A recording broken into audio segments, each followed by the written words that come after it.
Assalamualaikum, halo guys, welcome to my YouTube channel.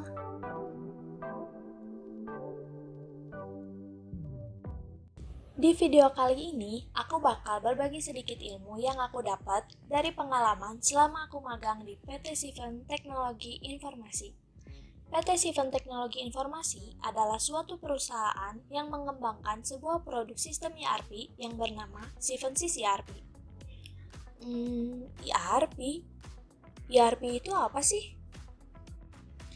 Nah, penasaran kan apa itu ERP?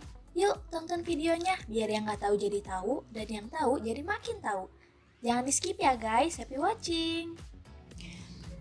ERP atau Enterprise Resource Planning merupakan suatu sistem yang terintegrasi yang digunakan oleh perusahaan untuk perencanaan pemanfaatan sumber daya dengan menggunakan perangkat komputer yang terintegrasi. Sistem ERP ini menjadikan setiap unit fungsional dalam suatu perusahaan dapat saling berbagi data dan informasi yang dapat meningkatkan sinergitas antara satu elemen dengan elemen lainnya di perusahaan. Sistem ERP ini adalah sistem informasi yang diperuntukkan bagi perusahaan manufaktur maupun jasa yang berperan mengintegrasikan dan mengotomatiskan proses bisnis yang berhubungan dengan aspek operasi, produksi, maupun distribusi di perusahaan bersangkutan. ERP sering disebut sebagai back office system yang mengindikasikan bahwa pelanggan dan publik secara umum tidak dilibatkan dalam sistem ini. Berbeda dengan front office system yang langsung berurusan dengan pelanggan seperti sistem untuk e-commerce, Customer Relationship Management, e-government, dan lain-lain. Selain itu, ERP juga memiliki karakteristik sebagai berikut. Yang pertama, ERP memproses seluruh organisasi transaksi pada perusahaan. Yang kedua, sistem ERP merupakan software yang didesain pada lingkungan client server baik berbasis desktop maupun berbasis web. Yang ketiga, sistem ERP menggunakan database skala enterprise untuk penyimpanan datanya.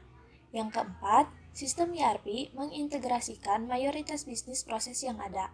Dan yang terakhir, sistem ERP mengizinkan pengguna mengakses data secara real-time.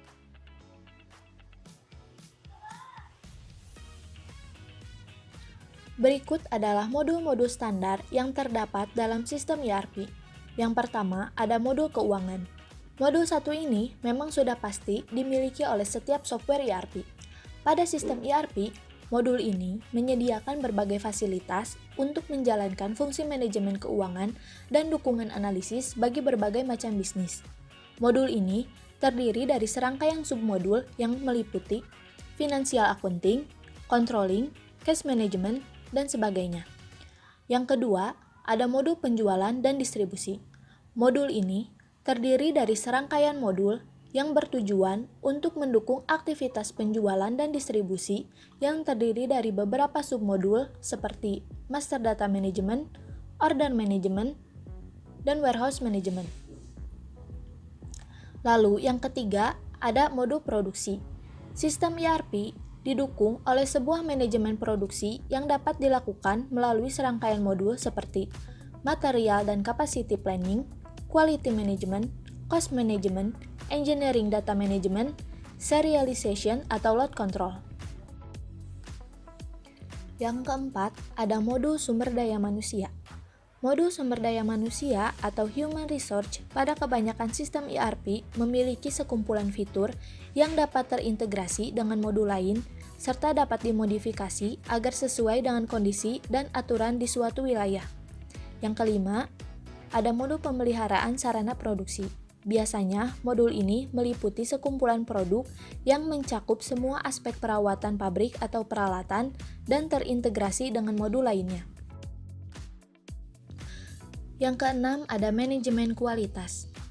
Manajemen kualitas meliputi dukungan atas implementasi quality control di seluruh aspek perusahaan. Dalam area produksi, jaminan tidak hanya dipandang sebagai inspeksi dan eliminasi kerusakan, melainkan berfokus pada proses produksi itu sendiri. Dan yang terakhir, ada material management. Modul material manajemen mengoptimasi semua proses yang terkait dengan perencanaan, pengadaan, dan pembelian material. Keuntungan-keuntungan yang didapat jika suatu perusahaan menerapkan atau mengimplementasikan sistem ERP. Yang pertama, perencanaan dan manajemen yang terkontrol. Sistem ERP akan menyajikan beragam data dari unit bisnis yang berbeda-beda secara sistematis, komprehensif, real-time, dan mudah dalam mengaksesnya. Hal ini akan memudahkan perusahaan dalam melakukan pemantauan dan pengendalian atas proses bisnisnya.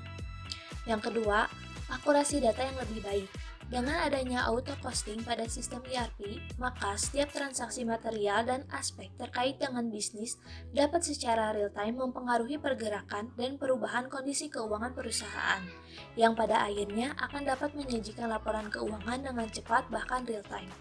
Yang ketiga, peningkatan efisiensi dan produktivitas.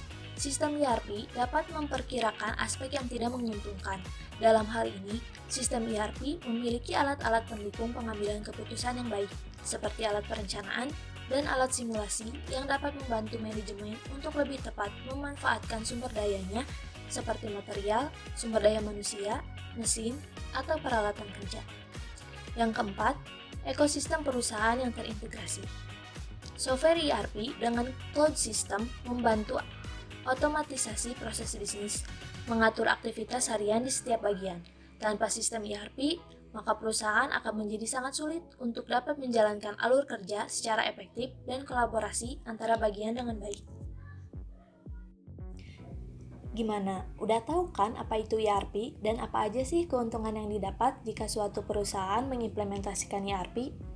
Sekarang, aku bakal jelasin beberapa alur kegiatan operasi bisnis perusahaan, baik untuk perusahaan jasa maupun manufaktur, seperti purchase order atau order pembelian, sales order atau order penjualan, dan cash management atau manajemen keuangan.